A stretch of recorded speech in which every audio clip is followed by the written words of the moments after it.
Señoras y señores, tengan todos ustedes muy buenas tardes. Una vez más, el Jurado Nacional de Elecciones, la Escuela Electoral y de Gobernabilidad los saluda y les damos la más cordial bienvenida a esta cátedra electoral sobre aproximaciones conceptuales al diseño e interpretación de encuestas.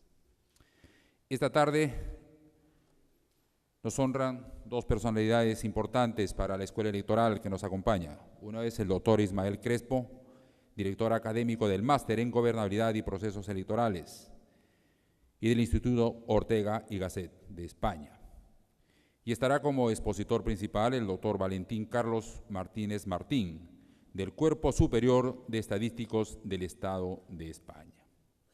Esta cátedra electoral es un componente del programa de formación en democracia, que busca generar espacios para la reflexión académica en temas relativos a la democracia, gobernabilidad y a los procesos electorales.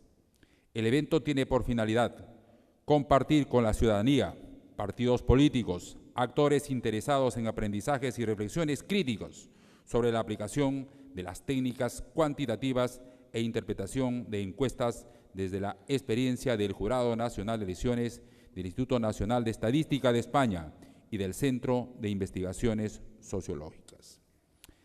Para los que no conocen al doctor Ismael Crespo Martínez, él es doctor en Ciencias Políticas y Sociología por la Universidad Complutense de Madrid, en España, catedrático de Ciencias Políticas en la Universidad de Murcia y director del Departamento de Comunicación Política e Institucional del Instituto Universitario de Investigación Ortega y Gasset, director de Más Poder Local, revista digital sobre comunicación política y comportamiento electoral con foco en España y América Latina. En el 2012, elegido presidente de la Asociación Latinoamericana de Investigadores de Campañas Electorales. Estará, como le dije hace un momento, como expositor principal el doctor Valentín Carlos Martínez Martín. Él tiene un doctorado en Economía Teórica, licenciado en Ciencias Económicas por la Universidad Autónoma de Madrid, con especialización en Economía Cuantitativa. Actualmente es funcionario del Cuerpo Superior de Estadísticos del Estado y es consejero técnico del Centro de Investigación Sociológicas. También se ha desempeñado como delegado provincial del Instituto Nacional de Estadísticas, 2004 al 2007, y docente de la Maestría de Sociología de la Universidad Central de la República de Uruguay y conferencista en diversas universidades del mundo. Le brindamos un fuerte aplauso a nuestros dos amigos que nos acompañan esta tarde, que conforman la mesa de honor.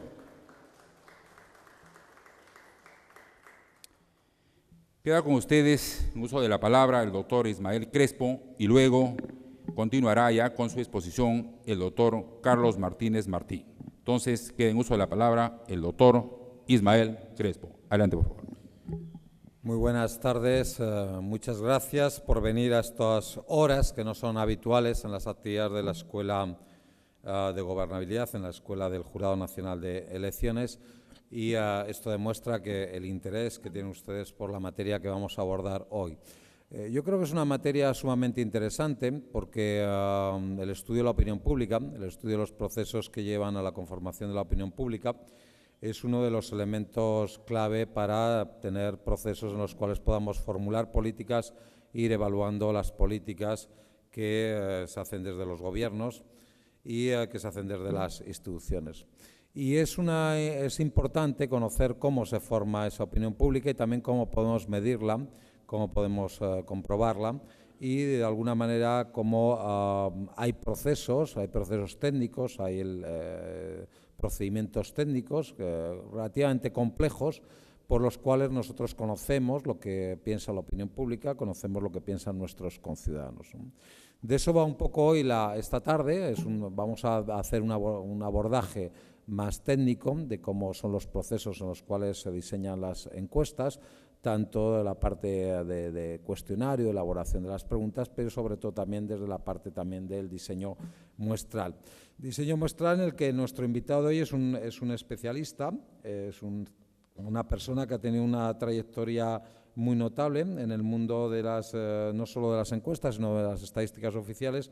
Como han dicho en su presentación, él ha sido en diversos periodos consejero técnico del Centro de Investigaciones Sociológicas, que es el principal instituto demoscópico en España. Es un instituto oficial dependiente del Gobierno, del Ministerio de la Presidencia, y además ha sido durante 4 años delegado del Instituto Nacional de Estadística, delegado provincial del Instituto Nacional de Estadística. Por tanto, tiene la doble faceta de conocer bien el procedimiento por el cual se elaboran las encuestas de opinión pública y también el procedimiento a través del cual se elaboran las estadísticas oficiales del Instituto Nacional de Estadística, que es el órgano oficial del Gobierno español en la elaboración de las estadísticas en España.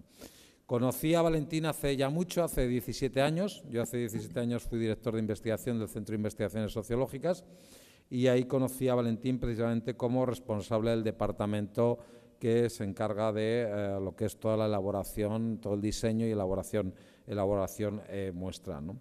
Yo creo que nos puede dar un abordaje, como digo, sintético, evidentemente, porque es un tema que puede ser amplio y puede ser complicado, un abordaje sintético de cómo son los procesos a través de los cuales se elaboran las encuestas y conocer de esta manera también, de alguna manera, cómo a través de esos procesos y cómo realizando bien esos procesos podemos tener un conocimiento bastante fiable de la opinión pública. No voy a extenderme mucho más, de hecho pensaba que no tenía que hacer ninguna presentación hoy, sino que iba a aprender un poquito, pero digo que no voy a abordar mucho más porque son las 5 menos 20 de la tarde y tenemos un programa un poquito cargado en ese sentido, ¿no? Por tanto, sin más, voy a dar la palabra a Valentín Martínez para que trate el tema de la aproximación conceptual al diseño e interpretación de encuestas de opinión pública. Les pido un aplauso inicial para esta intervención.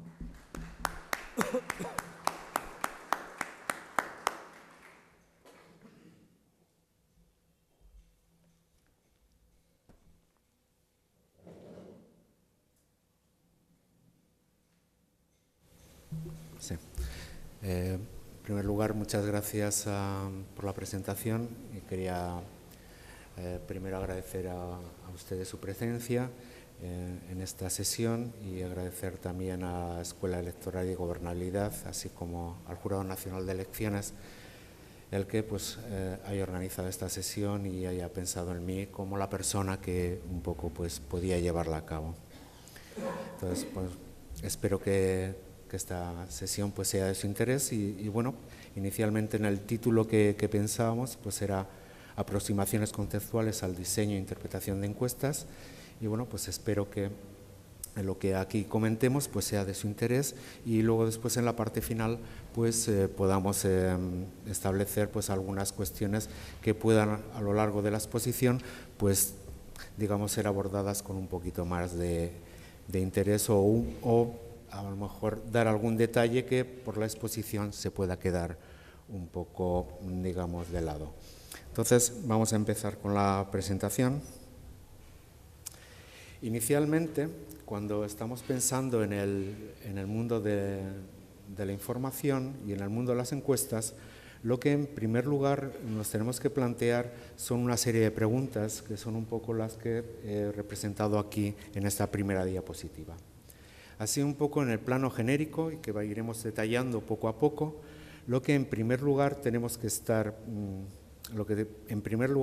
pensar es en responder a qué información queremos. De la respuesta a esta pregunta surgirán las necesidades de información, de tal manera que nosotros fijamos qué es lo que necesitamos y qué es lo que no necesitamos de la investigación que querramos hacer. En segundo lugar, una vez que tenemos ya fijadas esas necesidades, lo que vamos a hacer es poner un foco de dónde vamos a obtener esa información. De esa manera, lo que vamos a hacer es definir distintas poblaciones objetivo dependiendo de cuál sea la necesidad de información.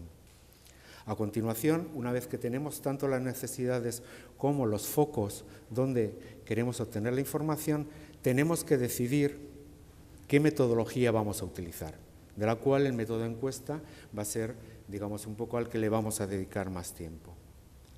Y una vez que tenemos también las necesidades fijadas y enfocadas, lo que nos vamos a tener que preguntar es qué nivel de precisión queremos en la información que vamos a obtener de esa población.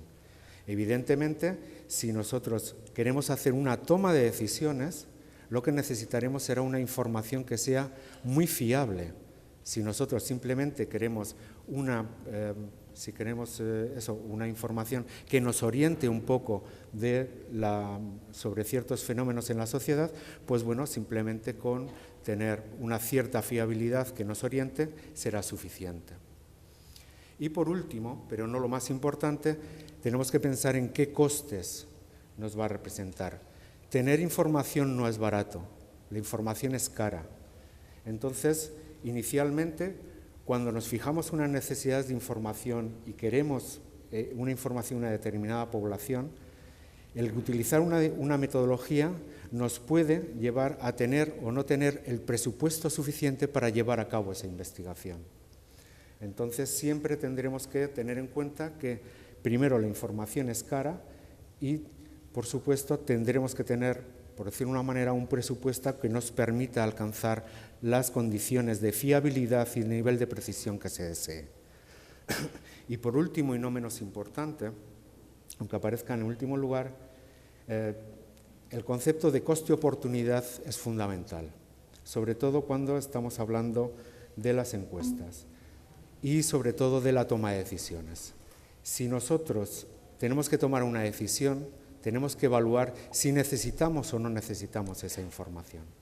Por ejemplo, si tenemos que tomar una decisión y tenemos una información, esa información nos puede apoyar en la toma de decisiones y entonces correr menos riesgos en las decisiones que tomamos. Sin embargo, si no necesitamos, digamos, para esa toma de decisiones esa información, pues al fin y al cabo el coste de oportunidad será mínimo y por tanto no asumiremos ningún riesgo. Pero siempre pensemos que el coste de oportunidad será fundamental para tomar la decisión final de si hacemos o no hacemos una determinada investigación. Vamos a detallar un poquito los diferentes aspectos que tenemos. Cuando nos hacemos la pregunta de qué información queremos, en general la respuesta que solemos dar es, si quieren, distinguir entre lo que puede ser información de carácter público e información de carácter privado.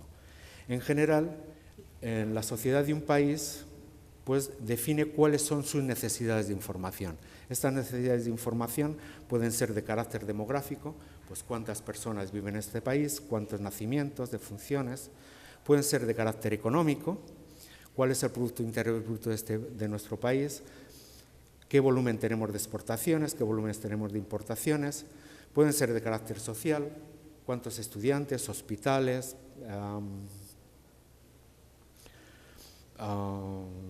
cualquier otro elemento que podamos pasar del orden social, escuelas, universidades, etc. Todas estas necesidades que se marcan desde el sector público o desde el punto de vista público tienen un reflejo en lo que se denominan los planes estadísticos nacionales. Ahí se detallan las distintas operaciones que responden a las necesidades públicas de información. Y siendo los organismos encargados de facilitar y obtener esta información, los Institutos Nacionales de Estadística, que en el caso de Perú pues sería el Instituto Nacional de Estadística e Informática. Por otro lado, si quieren, también tenemos toda una parte de demanda de información desde el punto de vista privado. Muchas empresas están interesadas en cuál es su mercado, qué productos venden en ese mercado, qué cifras de venta tiene el sector que están trabajando, etcétera. O también, si quieren, pues en general nos podemos plantear ciertas necesidades sobre lo que es la opinión pública. ¿Qué pensamos los ciudadanos sobre nuestras instituciones? ¿Qué pensamos sobre determinados temas de actualidad? Por ejemplo, de lo que pueda ser cuál es la situación política, cuál es la situación económica de un país. Todas estas opciones en general, exceptuando pues, el caso un poco concreto de España, en el caso del CIS, en general suelen ser llevados a cabo por institutos privados de investigación, frente, digamos, a la parte pública que pues, se dedica, digamos, a otros aspectos. Pero en general, puede ser aceptable un poco a nivel general la distinción entre necesidades públicas y necesidades privadas. A continuación, también hacíamos la pregunta de qué ámbitos de investigación. Entonces, en general, podemos distinguir, en primer lugar, lo que es la población objetivo, que va a ser objeto de nuestra investigación, y por otro lado, el ámbito temporal. Cuando nosotros necesitamos información, podemos necesitarla de lo que es el conjunto del país, que entonces estaríamos hablando de un conjunto completo. Es decir, hablamos del conjunto de personas de un país, o si quieren, del conjunto de empresas de un país. De tal manera que estudiamos, por ejemplo, las distintas estructuras familiares, etcétera, que pueden darse en un país en concreto, o, por ejemplo, la cifra de negocios que representa ese país, el conjunto de empresas. O, alternativamente, podemos estar interesados en distintos subconjuntos, de tal manera que si, por ejemplo, queremos estudiar el mercado laboral, pues nuestro objetivo será enfocar nuestra investigación a lo que es la población activa. O si nuestro interés es observar comportamientos electorales, focalizaremos nuestra investigación en un subconjunto de la población que será la población electoral. Y así, si quieren, con distintos elementos, tanto del lado público como del lado privado. Y por otro lado, si quieren, que también es muy importante, es definir el ámbito temporal. Cuando decimos que enfocamos sobre un sector, la idea es cuántas veces vamos a enfocar. En este sentido, distinguimos en general como ámbitos estructurales y ámbitos coyunturales. Así, por ejemplo, si nuestro objetivo es establecer el conjunto, si quieren, o hacer una investigación sobre el conjunto de la población, como puede ser un censo, en general está recomendado que se haga un censo cada 10 años. Por tanto, nosotros pondremos el foco cada 10 años. Pero, por ejemplo, si estamos interesados en lo que son las cuentas nacionales de un país, entonces ese foco lo pondremos una vez al año, porque en general las evoluciones de las variables económicas tienen un interés anual. Pero en otros casos, inclusive, esos focos o esas fotos que vamos a sacar, podemos necesitarlas con un, si quieren, con un nivel inclusive inferior, de carácter, por ejemplo, mensual, como por ejemplo puede ser la medición de precios. Entonces, en los precios, por los diferentes elementos que ahí están influyendo, por la oferta y por la demanda, nosotros decidimos que hacemos una investigación sobre cuál es la evolución mensual de los precios. ¿De acuerdo? Por tanto, nosotros podemos enfocar al conjunto total, podemos enfocar a diferentes subconjuntos de la población y podemos dar, digamos, distintas fotos dependiendo del carácter digamos, las necesidades que tengamos de información. Podemos diferirlas más en el tiempo o podemos hacerlas más inmediatas en el tiempo. Muy bien, si tenemos ya las necesidades y tenemos el ámbito, ¿cómo podemos obtener la información? Básicamente, aquí hay en general hay dos, si quieren, dos enfoques, un enfoque cualitativo y un enfoque cuantitativo. El enfoque cualitativo, el problema que digamos, va a tener es que no vamos a tener valores. Lo que vamos a tener básicamente son sentencias u opiniones. Y existen diferentes técnicas de análisis cualitativo, como son grupos de discusión, el método Delphi, que en general lo que se basan son en selecciones intencionales de personas o de expertos. Pero vuelvo un poco a la idea, en general aquí nunca vamos a obtener datos, nunca vamos a obtener valores, sino que vamos a obtener sentencias. Desde el punto de vista cuantitativo, justamente lo que nos va a ofrecer es una cuantificación, unos valores. Y la obtención de estos valores, inicialmente podemos obtenerlos de tres maneras distintas: a través de los registros o directorios, a través de las encuestas, que es un poco el enfoque que vamos a ver más en detalle, o a través de modelos estadísticos. En el caso de los registros, como pueden ser, por ejemplo, los registros municipales de habitantes, lo único que hacemos ahí es contar y sumar, básicamente. Vamos a los registros, vemos el número de personas que hay y podemos decir, en este municipio viven tantas personas. Y si tenemos algo más de información, y de estas personas que viven en este municipio, tantas personas son mujeres, tantas personas son hombres. Lo mismo si nos fijamos en directorios, que se aplicaría un poco más al mundo de las empresas. En este país tenemos un directorio que tenemos tantas empresas y si tenemos información de su cifra de negocios, pues vamos sumando las distintas cifras de negocios y decimos que la cifra de negocio de ese país, de las empresas que trabajan en ese país, es tal cantidad monetaria. ¿De acuerdo? Entonces, en este caso, si trabajamos en base a registros o directorios, como les decía, simplemente lo que vamos a hacer es contar y sumar, y no vamos a hacer nada más. Sin embargo, si lo que queremos hacer es una medición a través de encuestas, el tema está que nosotros lo que vamos a hacer es seleccionar a un subconjunto de la población para que nos represente al conjunto total de la población. Entonces, en ese caso, como ahora detallaremos, lo que nos vamos a encontrar es que podemos seleccionar muy diferentes encuestas y podemos hacer muy diferentes selecciones. Y el problema que vamos a tener es que cada selección nos va a llevar a diferentes valores y esos diferentes valores nos van a aportar diferentes niveles de información. Y por último, pero no menos importante porque es muy utilizado, es el empleo de modelos estadísticos. Si nosotros tenemos información parcial o tenemos algún tipo de información previa, nosotros podemos obtener valores actuales en función de distintas informaciones que podemos tener antes.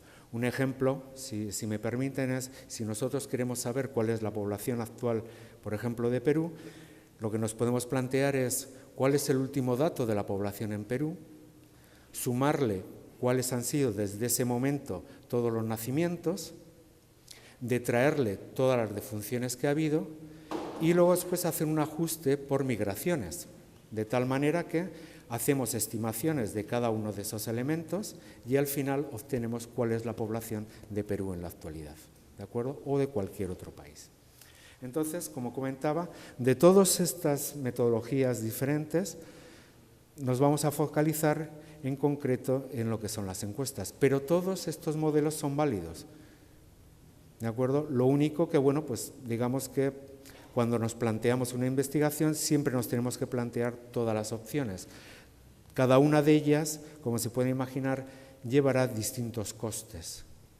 Y entonces, pues bueno, dependiendo de la cantidad que podamos contar de presupuesto para poder abordarla, pues a veces nos veremos obligados a irnos a una investigación de carácter cualitativo, en general cuando los presupuestos son muy limitados, y cuando los presupuestos, digamos, son un poco más generosos, podremos utilizar técnicas cuantitativas que nos permiten dar un dato con mayor precisión. Bien, quería darles unos pequeños antecedentes de lo que es el método de encuesta, porque el método de encuesta, pues digamos que es relativamente novedoso en todo lo que es la investigación. Inicialmente, lo que era la situación inicial, y hablamos desde, si me permiten hacer un poco, desde el principio de los tiempos, en general siempre se trabajaba con censos o recuentos, es decir, siempre los funcionarios que había en los reinos, en los imperios, siempre utilizaban censos o recuentos que eran investigaciones completamente exhaustivas de lo que necesitaran. Pues, por ejemplo, imagínense que se querían estudiar, por ejemplo, producciones agrarias y entonces pues enviaban personas a los distintos lugares del imperio a recoger información de cuál era la producción agraria en ese país o en ese imperio. El problema que tenían, básicamente, es que primero había que desplazar un montón de personas y se utilizaba mucho tiempo en recoger esa información, pero no solamente en lo que era la recogida de información, sino que luego después había que recopilar toda la información y sumarla. Con lo cual nos encontramos con que para tener información de lo que era, pues eso, un reino, un imperio o un condado, etcétera, teníamos un coste muy elevado en la obtención de información y una elevada distancia temporal entre la toma de datos y la disposición de los resultados, de tal manera que cuando teníamos los resultados del conjunto de ese gobierno, perdón, de ese país o de ese imperio, teníamos un retraso temporal muy grande, con lo cual si queríamos tomar decisiones probablemente las cosas habían cambiado, o si probablemente había habido una sequía, pues realmente los datos de producción que estábamos recogiendo pues realmente no representaban la situación actual, sino la información pasada, ¿de acuerdo? Entonces, frente a este problema, en 1985, Kjær, que era el jefe de la Oficina Estadística de Noruega, dijo: bueno, si tenemos estos costes tan elevados y estos problemas de cuando tenemos la información y cuando al final difundimos la información son tan grandes, ¿hay alguna manera de que podamos reducir las cosas en el sentido de los costes y de la disponibilidad de los resultados? La respuesta de Kjær, o lo que proponía Kjær en el Congreso del Instituto Nacional de Estadística, Internacional de Estadística, de 1985, es decir, bueno, si el problema que tenemos es que tenemos que ser exhaustivos, pues bueno, hagamos investigaciones no exhaustivas. Y entonces lo que Kjær un poco propuso en esa comunicación es, pues bueno, vamos a utilizar algún método que nos permita selección, pensando, si quieren, en obtener información de personas, pues que nos permita seleccionar unidades, pues eso, ciudades, parte de ciudad, barrios, y a continuación por dentro de esos barrios, pues casas, familias, individuos, a los cuales vamos a preguntar la información. En segundo lugar, que a partir de la información obtenida de los individuos podamos tener información, pues eso, de la parte de la ciudad, de lo que son las ciudades y lo que es de la suma de las ciudades, que sería el conjunto del país. Y luego después, que esto era bastante interesante, que si nosotros hacemos una dispersión de la muestra en el conjunto del país, pues bueno, que no sea solamente una dispersión geográfica, sino que, bueno, si tenemos algún tipo de información que nos pueda decir que la muestra puede ser direccionada en una u otra dirección, pues que también lo tuviéramos en cuenta. Piénsense, por ejemplo, en aquellos años que había una gran diferencia entre la población que residía, por ejemplo, en las costas donde estaban los puertos y había una gran actividad comercial y, digamos, en las zonas interiores donde básicamente las actividades, pues básicamente eran de carácter rural o de carácter artesanal. Entonces, pues bueno, ¿qué es lo que tenía un poco Kjær en la cabeza? Lo que tenía era un poco lo que él presentaba como la analogía de los dos barriles. Entonces él decía, bueno, yo tengo un barril grande que va a ser como el país y tengo un barril pequeño que va a ser, pues, mi estudio no exhaustivo, como mi encuesta. Entonces, lo que él pensaba es que el contenido de ambos barriles estaba muy, muy bien mezclado. De tal manera que, si nosotros extraíamos algo del barril grande, la composición tenía que ser idéntica a la del barril pequeño. De tal manera que, si nosotros continuamos observando el barril pequeño, podríamos generalizar sobre lo que había en el barril grande. Ese era un poco, si me permiten, el símil que utilizaba Kjær. Si me permiten poner un ejemplo más actual, la idea sería equivalente a lo que son los análisis clínicos. Cuando nosotros queremos saber cuál es, si quieren, la composición de nuestra sangre, lo que tenemos es que nuestra sangre está muy, muy, muy bien mezclada, con lo cual, con una pequeña cantidad, que es la extracción que nos hacen en el análisis clínico, perfectamente determinamos cuál es la composición de la sangre. ¿De acuerdo? Entonces esa es la idea que tenía Kjær, que tenemos todo muy bien mezcladito, Entonces, si tenemos todo muy bien mezcladito, entonces podemos dar información sobre, sobre el conjunto total. Esta propuesta de Kier fue muy polémica en este congreso del Instituto Internacional de Estadística, y realmente prevaleció la idea de los estudios exhaustivos, porque la idea que había era muy clara: no calculemos cuándo podemos contar. De tal manera que, básicamente, las recomendaciones que hubo de este congreso es: muy bien, tenemos esta comunicación, pero continuamos haciendo censos o recuentos. ¿De acuerdo? Bien, con el paso del tiempo, pues distintos investigadores pues siguieron dándole vueltas y intentando ver cómo se podría hacer un muestreo representativo en el sentido de no hacer estudios exhaustivos. Ya en 1925, una resolución del propio Congreso Internacional de Estadística ya reconocía el muestreo representativo, pero digamos que establecía dos tipos de muestreo. Un muestreo aleatorio, donde obligaba a que todos los elementos de la población tenían que tener igual probabilidad de ser seleccionados. Sería el ejemplo de si todas las personas de esta sala pues nos pusieran nuestro nombre en una bolita que introducimos en una urna y hacemos una selección. Y entonces eso es lo que consideraba Jensen como muestreo aleatorio. Y el otro grupo lo definió como muestreo intencional de grupos de elementos de población. En esta situación, cuando tenemos muestreo intencional, es el investigador quien decide qué selecciona. Entonces, lo que aquí proponían seleccionar eran un conjunto de unidades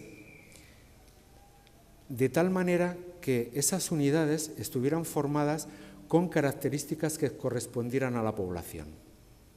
Es decir, si nosotros hacemos una agrupación, por ejemplo, de ciudades, lo que buscamos es que esa ciudad sea una representación en miniatura del país. Por ejemplo, si tenemos información de cuál es el número medio de personas por vivienda en esa ciudad será seleccionada si el número medio de habitantes por vivienda es semejante al número medio de habitantes por vivienda en el país. Si el número era muy separado, por decirlo de una manera, se descartaba. ¿De acuerdo? De tal manera que se seleccionaban, como digo, unidades que inicialmente tenían la misma composición que lo tenía el conjunto del país. ¿Cuál era el problema de esta aproximación?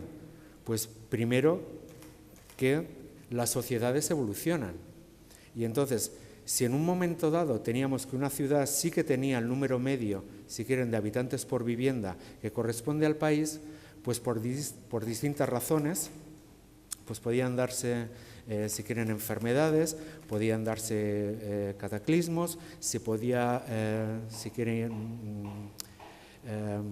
ubicar una nueva empresa, de tal manera que distorsionaba completamente lo que era el número medio, si quieren, de habitantes por vivienda, porque aumentaba el número de viviendas y a lo mejor aumentaba mucho el número de personas por vivienda. Con lo cual, esas unidades se desvirtuaban con respecto al conjunto de la población. Entonces, pues bueno, por ahí se iba discutiendo, se veían muchos los problemas y la clave un poco de todo el muestreo y digamos que el padre, digamos, de todo lo que se desarrolla en la actualidad y se desarrollará en el futuro en temas de encuestas, fue un artículo que publicó un estadístico polaco, Jerry Neyman, que publicó en el Journal of the Royal Statistical Society en 1934. En ese artículo, él sentó las bases para lo que era el muestreo probabilístico. Entonces, lo que él demostró es que muchos de los problemas que se tenían a través de este método intencional de grupos, pues tenían muchos de los problemas de los resultados que se obtenían venían justamente de que las selecciones que se hacían eran intencionales y no eran aleatorias. Entonces, si nosotros realizamos selecciones aleatorias, entonces vamos a estar en mucha mejor situación para poder determinar valores sobre la población que queremos investigar. Y en el caso de que hablamos de agrupaciones de población, él propuso lo que él denominó el muestreo estratificado de grupos, que en la actualidad es el muestreo estratificado por conglomerados y que es el método de muestreo que en la actualidad todos los institutos nacionales de estadística realizan para lo que es investigación de hogares. Así, como les digo, este artículo de Neyman de 1934 sentó las bases de todo lo que fue las encuestas probabilísticas de muestreo. ¿De acuerdo? Aquí está, digamos, por decirlo de una manera, la madre del cordero de toda la investigación por el método de encuesta. Pero, adicionalmente, si quieren, y sobre todo en temas de opinión pública y marketing, tanto Roper como Gallup siguieron con, si quieren, métodos no probabilísticos, pero cambiando algunas cosas con respecto a lo que habíamos comentado de Jensen y de Kjaer. En lugar de basarse en unidades, lo que dicen tanto Roper como Gallup es: tengamos el país, como Roper decía, América en un microcosmos, o, como decía Gallup, que era más especialista en estudios electorales, un electorado en miniatura, y si nosotros conseguimos tener una miniatura en la encuesta, tendremos buena información de la población. ¿De acuerdo?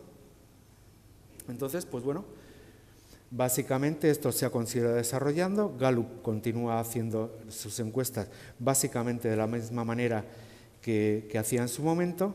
Lo que sí se pueden imaginar es que realmente es muy complicado hacer una selección, digamos, con toda la mezcla que es un país, pero digamos que, bien, puede que no lo tengamos en la muestra, pero sí podemos aplicar los modelos que les comentaba antes, de tal manera de, pues bueno, si en una muestra tenemos más católicos que protestantes o jóvenes que adultos, podemos ponderar de alguna manera y obtener buena información de la población.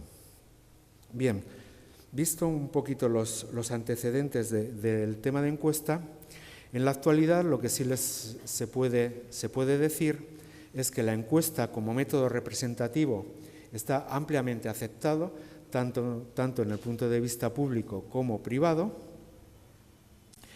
y que lo que nos va a plantear, sobre todo, es que cuando hacemos una medición de cualquier variable que estemos interesados, va a ser una medición con error. ¿Por qué va a ser una medición con error? Porque cada muestra que nosotros vayamos obteniendo nos va a dar resultados diferentes. Es decir, si nosotros en esta sala sacamos una selección de personas y preguntamos, por ejemplo, cuál es la altura de cada uno, seleccionando diferentes individuos, sacaremos diferentes alturas medias. ¿De acuerdo? Por tanto, cuando nosotros hagamos una medición e incorporemos una selección aleatoria, siempre tendremos que estar pensando en qué individuos hemos ido seleccionando, de tal manera que nunca vamos a tener el verdadero valor de la población, sino que lo que vamos a tener es un valor de referencia y un error de medida. ¿De acuerdo? Entonces, lo que vamos a tener, como digo a continuación, es que los resultados que vamos a obtener ya no van a ser en términos exactos. La población de Perú es de tantos habitantes, no. O el número de ocupados en el Perú es tantas personas, no. Lo que vamos a tener son resultados en términos de probabilidad. Vamos a decir, con una probabilidad del 95%, el número de ocupados en Perú va a variar entre una cantidad y otra cantidad. Y ese intervalo es lo que nos va a dar la mayor fiabilidad o no en la encuesta que se ha realizado. ¿De acuerdo?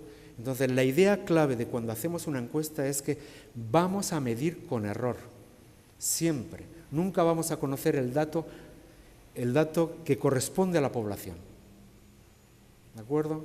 Ese es, digamos, el mayor problema que nos vamos a tener a efectos de interpretación de las encuestas.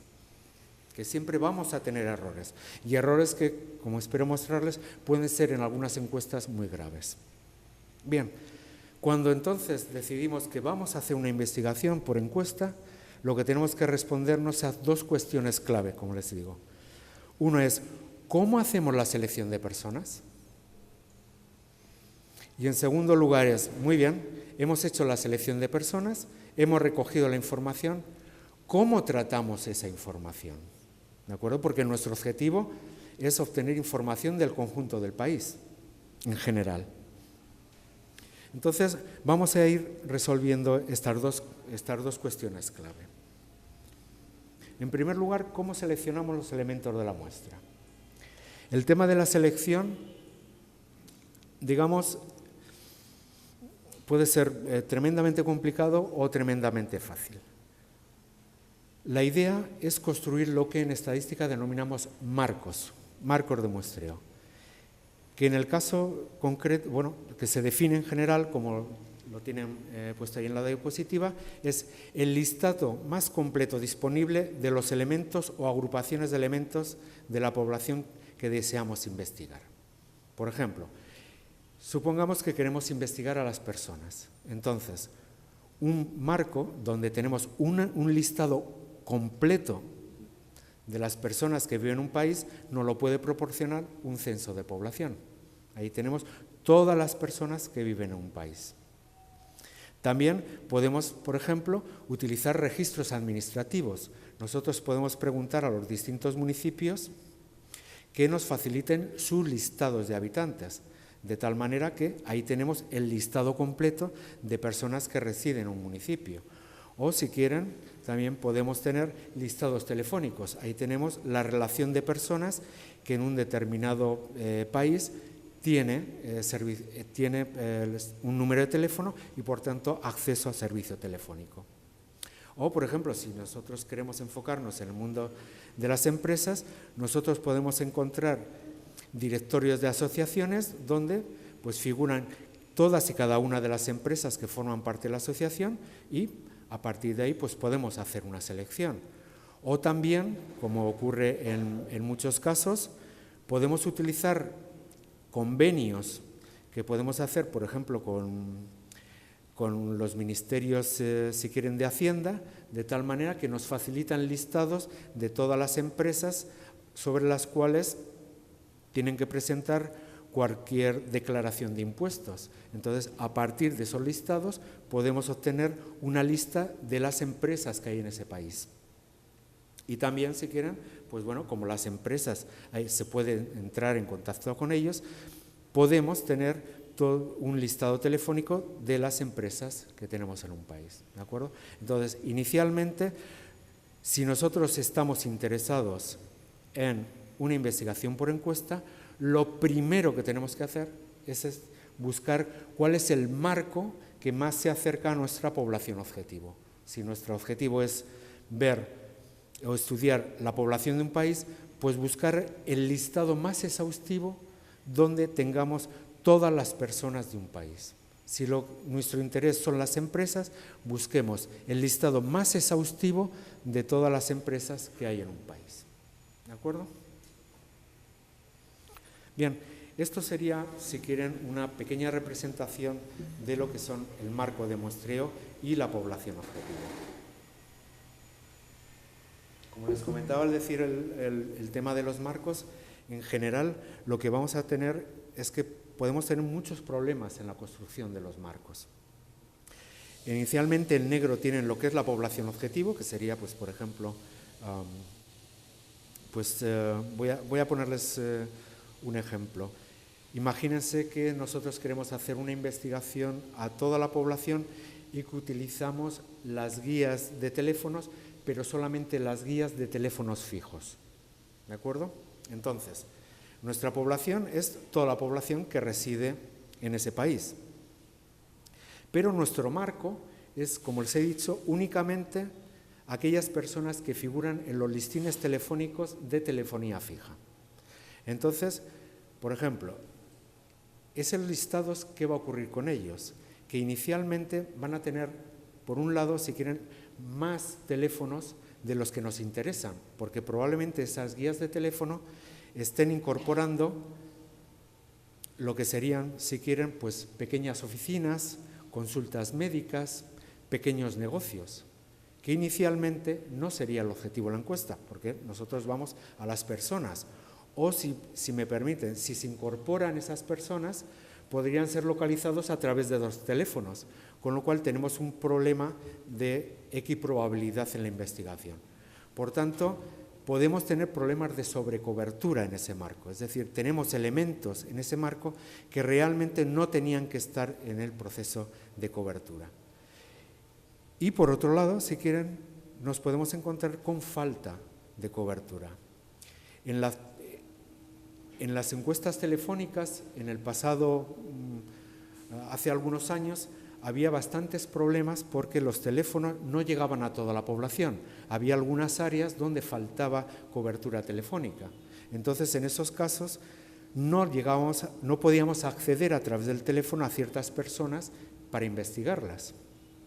Y si quieren, el mismo problema que se produce ahora en la actualidad con el tema de los teléfonos móviles. Si nosotros hacemos una investigación que solamente tomamos como referencia los listados de teléfonos fijos, dejaremos a toda la población que únicamente tiene teléfono móvil sin investigar. Y esto, digamos que es una tendencia creciente. En España ahora mismo casi el 20% de la población no utiliza el teléfono fijo. Con lo cual, si queremos hacer una buena investigación telefónica, lo que tenemos que hacer de alguna manera es incorporar los móviles, porque si solamente incorporamos teléfonos fijos, tendremos un grave problema de acceso al 20% de la población. Bien, si ya tenemos solucionado, digamos, el problema de marco, que ya digo que puede ser complicado, pero bueno, nosotros al final trabajamos con todo, con el listado más exhaustivo que hemos sido capaces de conseguir. Entonces, lo que nos planteamos es cómo vamos a seleccionar los elementos de la muestra y que van a formar parte de la encuesta. Entonces, de nuevo, volvemos al marco. El marco no solamente puede contener el listado exhaustivo, sino que también puede contener lo que denominamos información auxiliar. Es decir, cuando nosotros estamos con un listado de personas, por ejemplo, podemos tener información de cuál es su sexo, cuál es su edad, cuál es su nivel educativo, ¿de acuerdo? Y podemos utilizar esa información para diseñar una encuesta. O si estamos con empresas, pues lo mismo, tenemos el listado de empresas y tenemos, por ejemplo, el sector de actividad al cual se dedica esa empresa o la cifra de negocios que tiene esa empresa, con lo cual, pues bueno, podemos hacer distintas clasificaciones. Entonces, en general,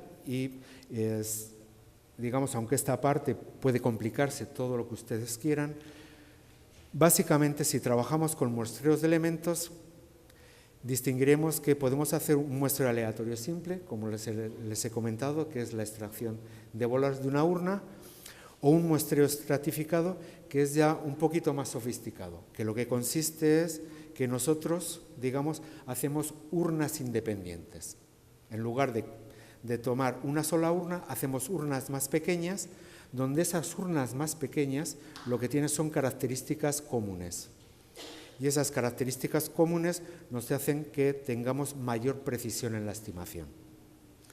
Y con los marcos de elementos, los mismos. Si nosotros cogemos agrupaciones, por ejemplo, seleccionamos municipios, pues bueno, podemos hacer una selección de municipios, que ahí se puede complicar teniendo probabilidades iguales, desiguales, pero ahí no vamos a entrar.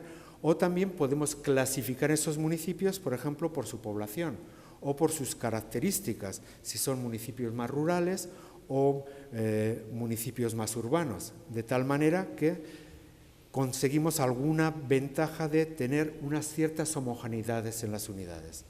En general se tiende a hacer muestreos estratificados siempre y cuando el marco contenga información, porque lo que nos va a proveer es que tengamos unas estimaciones mucho más confiables, con mucha más precisión, que si utilizamos un muestreo aleatorio simple o un muestreo con conglomerados que tendrán asociados mayores niveles de error.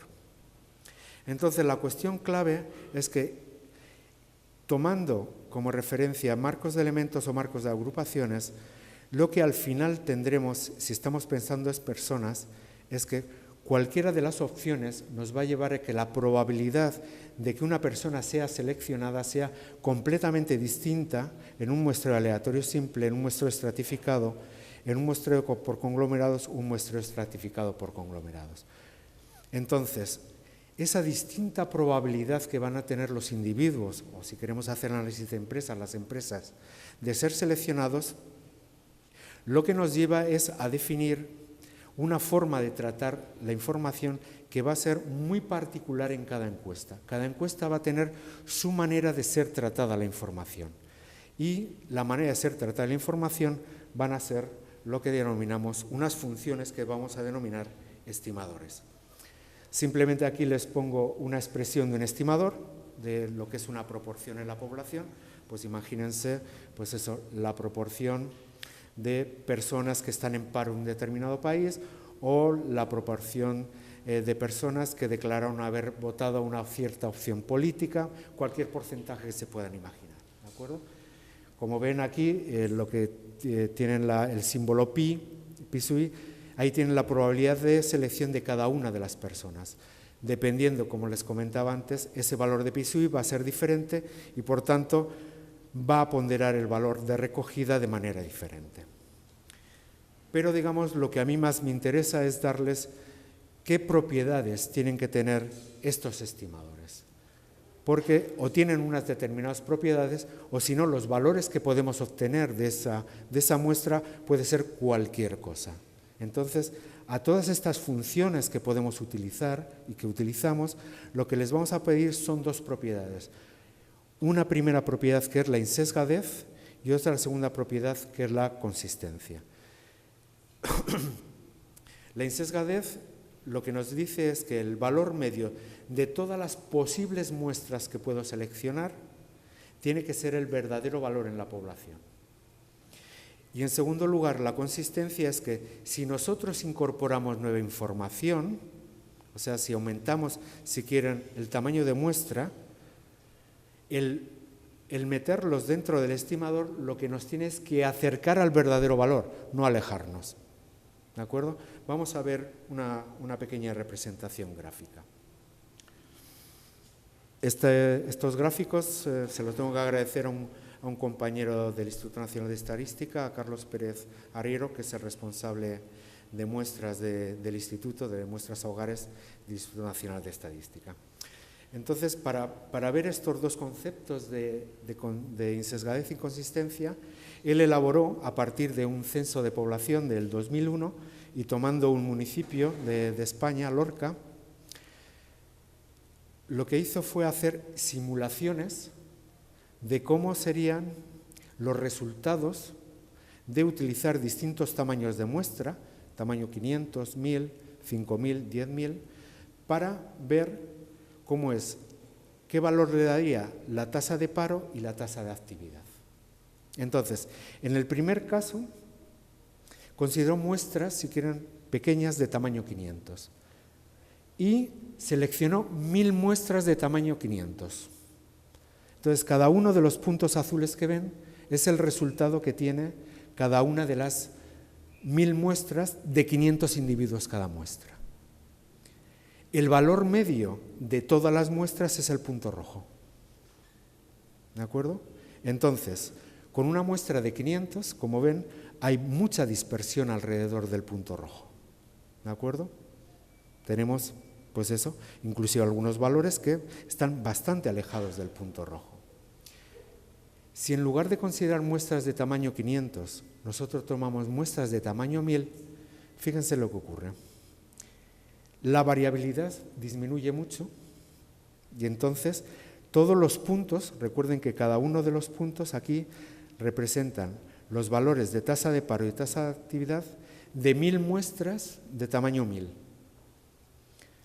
Y cada puntito, como ven, nos da una tasa de paro y una tasa de actividad. La media de todos esos valores sigue siendo el punto rojo, que tiene el mismo valor que en el otro lado. Pero fíjense que se produce una gran concentración. Si nosotros seguimos aumentando el tamaño de muestra y decimos, vamos a seleccionar muestras de tamaño 5000, fíjense, lo que tenemos es todavía mayor concentración. El punto rojo en todos los casos es el mismo, pero tenemos muestras muy concentraditas alrededor del verdadero valor. Y ya, si quieren, si tenemos muestras de tamaño 1000, fíjense que casi todas las muestras están ya muy cercanas al verdadero valor en la población. ¿De acuerdo? Por tanto, como ven, incorporando nueva información, lo que nos acercamos es al verdadero valor de la población. Y siempre el valor medio del conjunto de muestras posibles siempre es el verdadero valor de la población. ¿De acuerdo? Bien, para seguir avanzando, otra de las cuestiones que tenemos que plantearnos es, muy bien, decimos ya decidimos hacer una encuesta, decidimos hacer un procedimiento concreto, utilizar un determinado estimador, pero digamos que, como nos preguntábamos al principio de la sesión, una de las preguntas era ¿qué precisión queremos en nuestros resultados? Entonces, lo que vamos a tener, si quieren, es como en una balanza, que es un poco la representación que tiene aquí, entre lo que es la precisión y el coste. En general, si nosotros queremos mucha precisión, en general una encuesta va a ser muy, muy costosa. Si nosotros, digamos, nos conformamos o, digamos, para nuestros objetivos de investigación podemos ser menos precisos, lo que sí vamos a tener es que el coste va a ser bajo. De tal manera que, bueno, pues si tenemos un presupuesto disponible, pues muy probablemente alcanzaremos sin ningún tipo de problema precisiones bajas, pero precisiones altas van a requerir de muy altos presupuestos si queremos tener una buena información. Bien, aquí simplemente para la hipótesis de muestreo aleatorio simple, que sería la manera más normal de selección, lo que les presento aquí es una tabla muy habitual en las encuestas de opinión, que lo que nos hacen es relacionar el nivel de error, que es lo que tendrían en la columna izquierda, como epsilon sub a, y el valor del porcentaje que tiene en la población. Entonces, lo que me interesa transmitirles básicamente es lo siguiente. Independientemente de cuál sea el valor en la población, si analizamos las distintas columnas, fíjense que al aumentar el error de 0,1 a 0,2, a 0,5, a 1, a 2, a 10, en todos los casos disminuye el tamaño de muestra. ¿De acuerdo? Es decir, menor precisión, haremos menos encuestas, tendremos un menor coste en la obtención de la información. Al revés, si quieren, que queremos más precisión, es decir, que el error sea más pequeño, evidentemente, independientemente cuál sea el valor que estamos buscando en la población, siempre tendremos que aumentar el tamaño de muestra, es decir, aumentamos nuestros costes. Este sería un análisis, si quieren, por columnas, por filas. Si nosotros consideramos el mismo nivel de error, fíjense que los valores de tamaños de muestra van aumentando con el valor de P.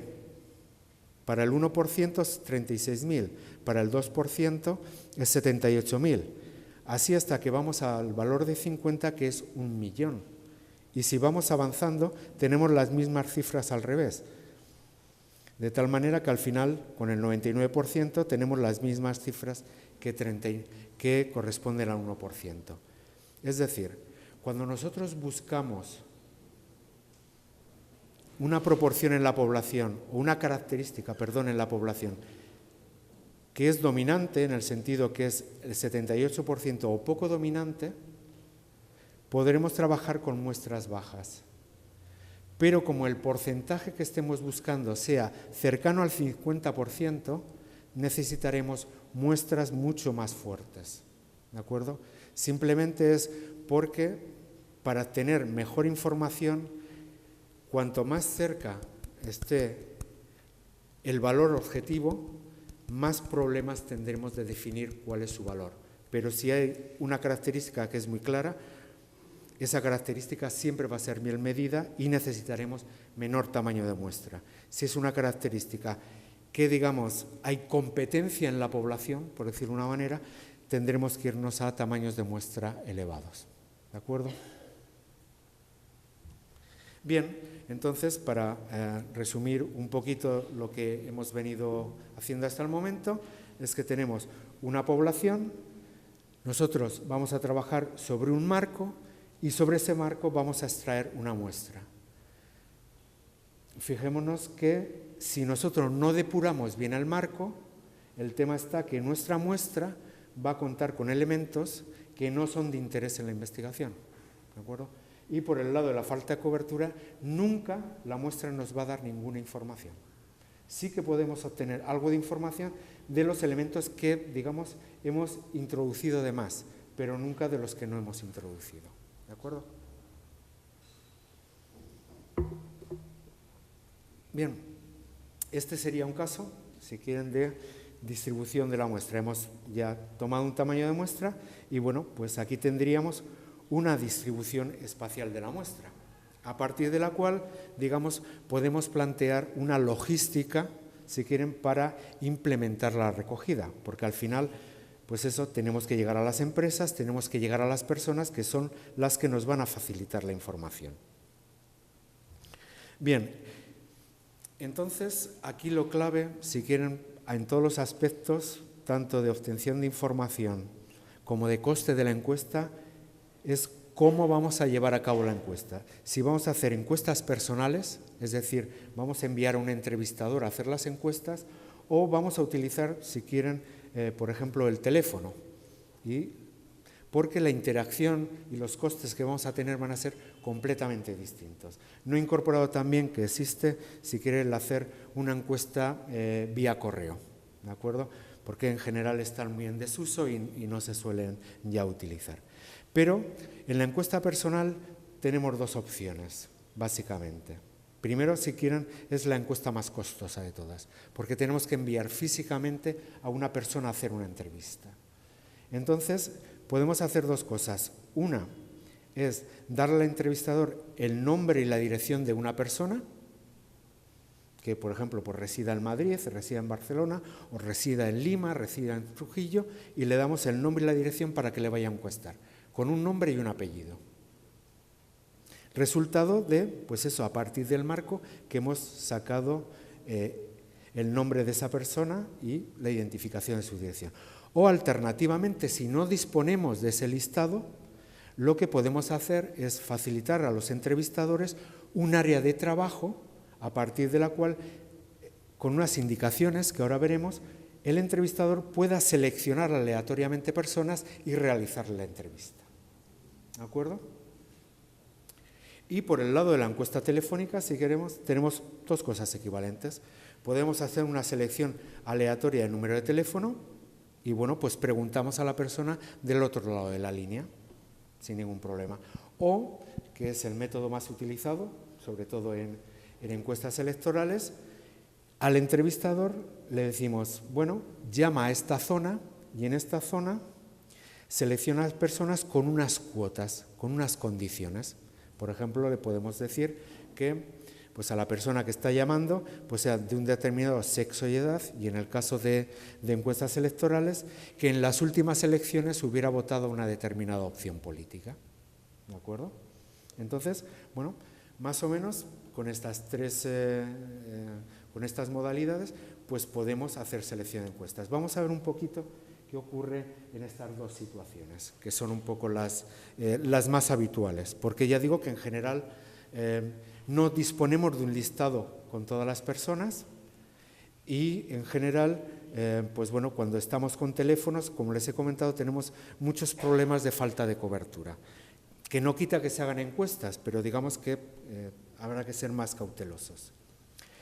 En este caso les he sacado aquí lo que es distintas áreas en el que está dividido el municipio de Madrid, que esto corresponde, si quieren, a lo que es el centro. El dibujo de aquí de la izquierda es el Museo del Prado, tiene la Plaza Neptuno, la Plaza Cibeles, la calle Alcalá. Y entonces cada una de las cuadrículas que tienen ustedes ahí marcadas en amarillo corresponde a un área que en España se denomina sección electoral y que se caracteriza por tener una media de unos 2.000 electores. es decir, personas mayores de 18 años con derecho a voto. Entonces, nosotros lo que hacemos es seleccionar estas áreas y entonces enviamos a los entrevistadores a esas áreas a que seleccionen a individuos. ¿De acuerdo? Entonces, ¿qué es lo que hacen los entrevistadores cuando llegan a esas áreas? ¿Qué es lo que representaría un cuadrado? Lo que hacen es un croquis con las calles y los portales que hay en esa sección o en ese área de trabajo. Y entonces lo que van haciendo son rutas aleatorias. Por ejemplo, aquí, como ven, hay unos portales que va marcando la flecha, que va recorriendo, y otros portales que no recorre. ¿De acuerdo? De tal manera que, bueno, pues hay unos portales donde, mediante una ruta que el entrevistador fija, aquí tiene absoluta libertad, él va por los distintos portales y va seleccionando portales. Y luego después, dentro de los portales, dependiendo del número de pisos, pues al entrevistador, bueno, ahí se le da una norma diciendo, bueno, pues si tienes 6 pisos, pues selecciona una vivienda en los 3 primeros pisos, selecciona otra vivienda de los pisos 3 al 6, por ejemplo. De tal manera que, de esa manera, llegamos al final a una puerta, donde detrás de esa puerta está justamente la persona que queremos obtener información. Entonces, una vez que llegamos a la puerta, pues nos encontramos con que tenemos varias personas en esa vivienda. Entonces aquí hay distintos métodos. Originariamente, y fue muy utilizado en su momento, se utilizaron lo que se llaman las tablas de selección de adultos en la vivienda, que fue desarrollado por Leslie Keys en un libro que publicó en Survey Sampling en el año 65. Entonces aquí establecía, dependiendo del número de personas que había en el hogar, o en la vivienda, pues se seleccionaba, pues eso, a un individuo. Como ven, si el número de personas en la vivienda es de 1, siempre se seleccionaba esa. En el segundo, pues la mitad se seleccionaba al primer individuo, la otra mitad al segundo, etc. El problema que tenía este método, que digamos era muy bueno en el sentido de que obteníamos probabilidades de selección dentro de la vivienda, es que el entrevistador, cuando llegaba, tenía que preguntar a la persona que le abría la puerta la información sobre la composición del hogar. Y entonces pues le tenía que decir, bueno, pues sí, aquí vivimos 5 personas, 3 somos hombres, 2 somos mujeres, estas son las edades, ¿de acuerdo? Entonces, esto en general, para lo que es empezar una encuesta, es lo que se denomina empezar con mal pie. En general, los hogares rechazaban el dar esa información a los entrevistadores, y si no había esa información no se podían aplicar estas tablas. Con los cuales, pues bueno, ya digo, inicialmente, que era un buen método, pues por esta razón que les estoy diciendo, y en segundo lugar, pues bueno, que también todos somos humanos, los entrevistadores tendían a seleccionar siempre la persona que les había abierto la puerta, ya que les había dado la información de la composición, pues decían, bueno, pues ya me contesta la encuesta. Con lo cual teníamos graves problemas en lo que era la selección. Entonces, este método, como les digo, pues fue inicialmente muy utilizado, pero por estos problemas que les comento, ahora casi no se está utilizando. El método que más se está utilizando ahora mismo, si quieren, dentro de lo que son las áreas, son la selección por cuotas de sexo y edad, en la cual nosotros a los entrevistadores lo que le facilitamos es un cuadrito, como el que ven, de, digamos, qué tipo de personas tienen que ser seleccionadas, si tienen que ser hombres, si tienen que ser mujer y qué edad. Y entonces les damos esta pequeña plantilla, de tal manera que van a esa sección, hacen el recorrido y van llamando a las viviendas, pues buscando, si quieren en el caso de arriba, pues un hombre de 18 a 24 años, una mujer de 25 a 34, etc. El tema está que, si quieren, el trabajar con la plantilla de arriba es más dificultoso al entrevistador que si trabaja con la plantilla de abajo.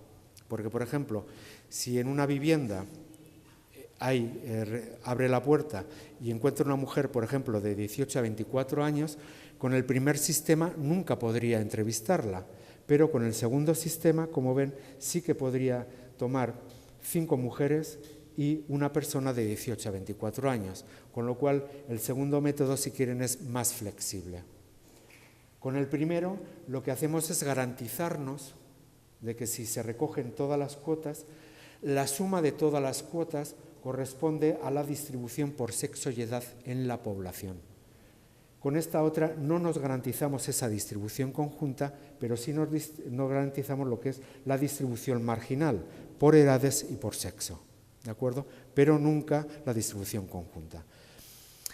También se pueden añadir más variables. En encuestas electorales, como les digo, se suele añadir, por ejemplo, en la mayoría de las encuestas preelectorales, lo que es el recuerdo de voto, de tal manera que debajo habría otra plantilla donde figura el número de personas que se deben entrevistar por los resultados electorales últimos que se han observado. De tal manera que tendríamos por las distintas opciones políticas y personas que se tendrían que seleccionar.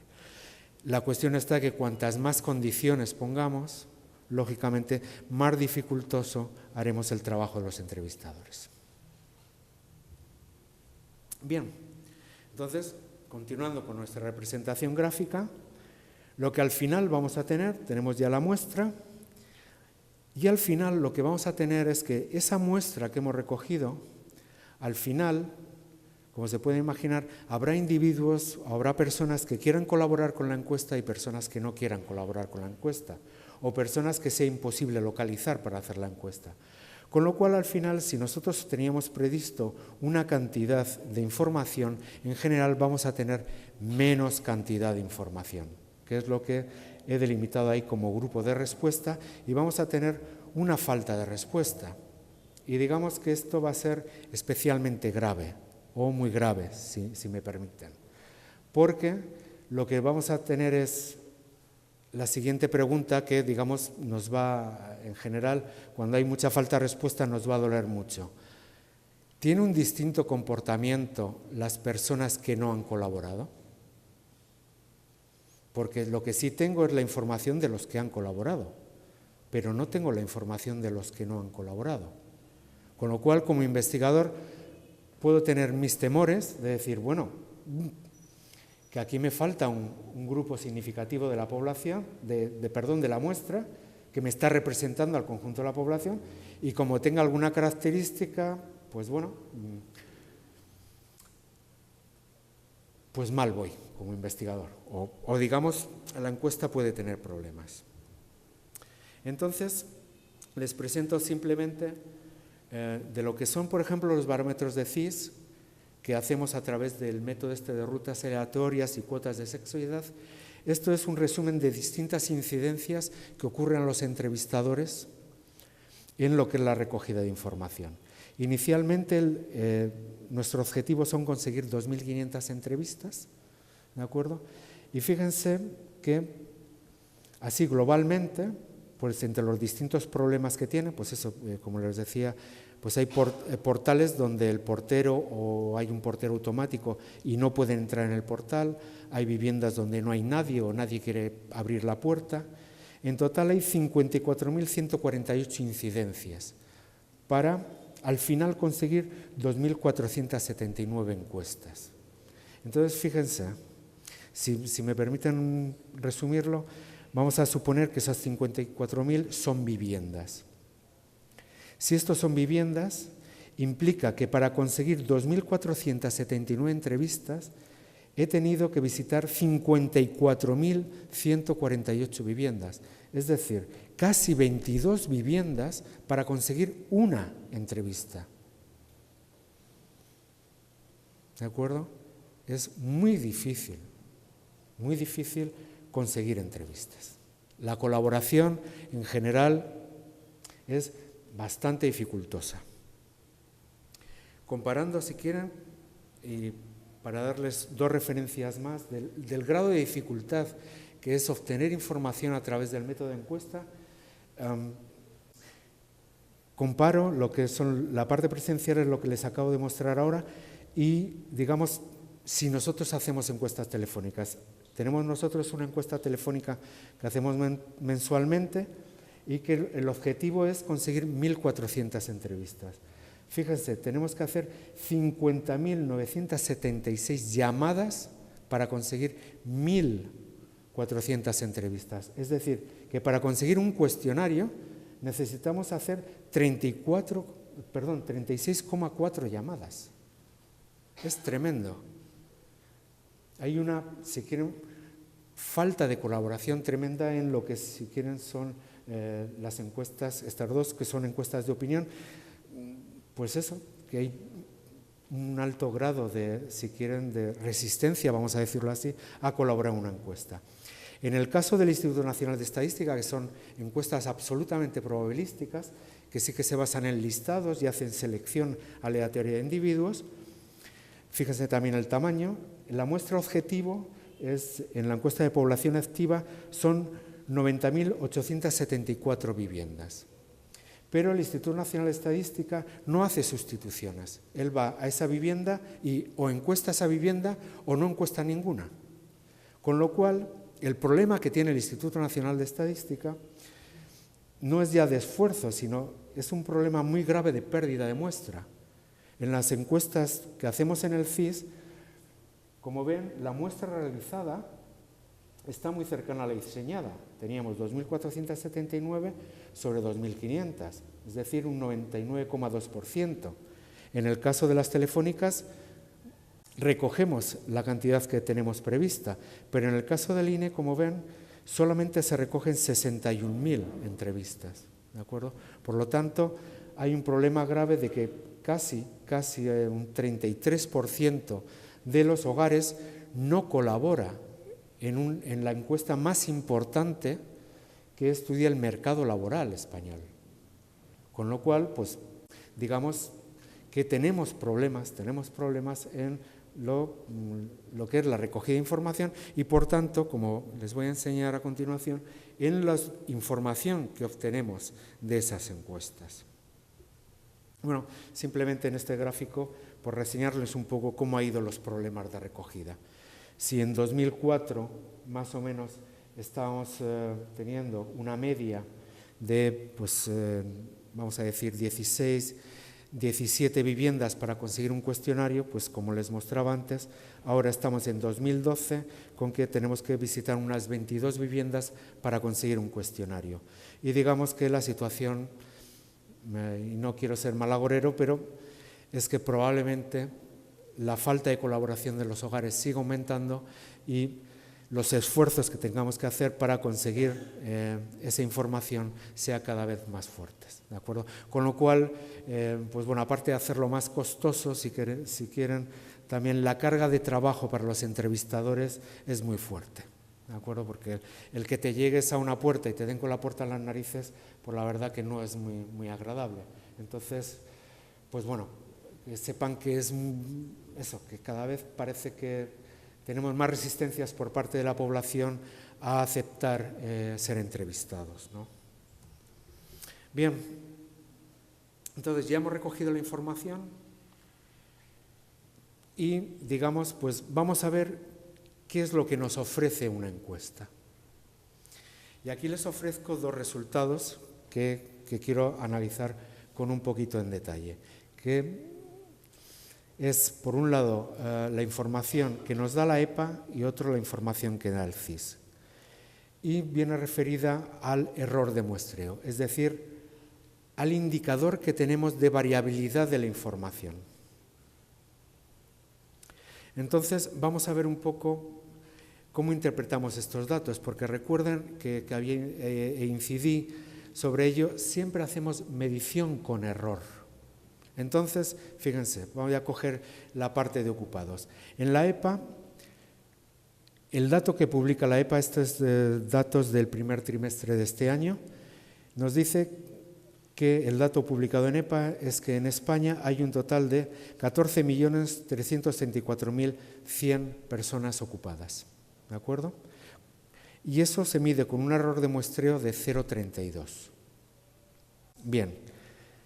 Esos dos datos juntos es los que nos permiten elaborar el intervalo de confianza donde se sitúa el verdadero valor de la población.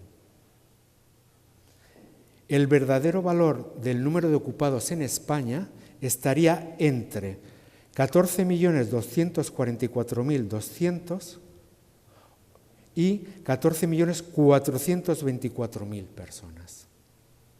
Ese es el verdadero valor. Pero lo que nos ofrecen las encuestas siempre es el valor de referencia y un error de muestreo.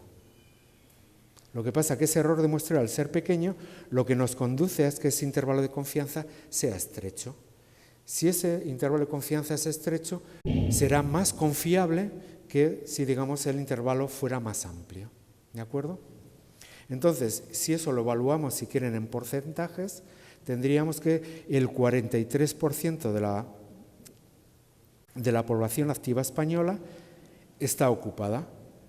Y ese 43%, lo mismo, es simplemente un valor de referencia, porque el verdadero valor de la proporción de ocupados en España estará entre el 42,8% y el 43,3%. ¿De acuerdo? Y esta es la información que nos facilita la EPA, que es la fuente más confiable sobre el mercado laboral en España. En las encuestas que se hacen en el Centro de Investigaciones Sociológicas también se pide esta información. Y pedimos información sobre el número de activos, ocupados, parados e inactivos, que es la misma clasificación que utiliza la EPA. Sin embargo, como es una encuesta mucho más pequeña, utiliza, como hemos visto en la diapositiva anterior, unos 2.500 cuestionarios, obtenemos estos valores. Y fíjense, en general no se suelen dar datos de nivel, de número de personas, sino simplemente porcentajes. El dato que nos ofrece CIS es que el porcentaje de ocupados es del 41,3%. Ese valor del 41,3% está fuera del intervalo de confianza de la EPA, que es nuestra mejor encuesta para evaluar el mercado laboral. Es decir, las encuestas del CIS están infraestimando el porcentaje de ocupados. Es decir, tenemos menos ocupados en la encuesta que las que hay en la población. ¿De acuerdo? Pero fíjense, por ejemplo, en parados. Según la EPA y en el conjunto de la población, nosotros tenemos, en España, tenemos un 14,7% de porcentaje de paro. Pero según la encuesta el Centro de Investigaciones Sociológicas, tendríamos un 20,5% de paro. De nuevo, este 20,5 está fuera del intervalo de confianza. ¿Qué nos da la EPA? La EPA nos dice, la tasa de paro en España, con una probabilidad del 95%, se sitúa entre el 14,5 y el 15%. Sin embargo, en CIS decimos que es el 20,5. ¿De acuerdo? Por tanto, en lo que es el número de parados, la encuesta del CIS sobreestima el número de parados que hay en la sociedad española, ¿de acuerdo? O si prefieren, en lo que es la recogida de información, recogemos muchos más parados de lo que hay en la sociedad española, ¿de acuerdo? En general, aunque aquí les he puesto los intervalos de confianza asociados al CIS, en el fondo esto es como una especie de barniz que se le suele dar a este tipo de encuestas de opinión, porque en general son encuestas no probabilísticas. Y en la mayoría de los casos, en lo que es debajo de los datos, suele aparecer una ficha técnica donde les indica que estos errores están hechos en la hipótesis de muestreo aleatorio y que el valor de P es alrededor del 50%. ¿De acuerdo? Entonces, bueno, pues simplemente es establecer el 2% para cada uno de los valores y obtiene intervalo de confianza. Pero en el fondo no hay un muestreo detrás. Es una práctica que hacen la mayoría de las empresas que se dedican a estudios de opinión, pero realmente no hay una selección aleatoria. Con lo cual, si no hay una selección aleatoria, no se puede hacer una medida del error de muestreo. Y si no podemos hacer una medida de error de muestreo, no podemos estimar intervalos de confianza. Pero ya digo que la práctica sí que, pues bueno, se tiende a utilizar estos intervalos de confianza en muestreos no probabilísticos. Bien, ahondando un poquito en lo que me preocupaba,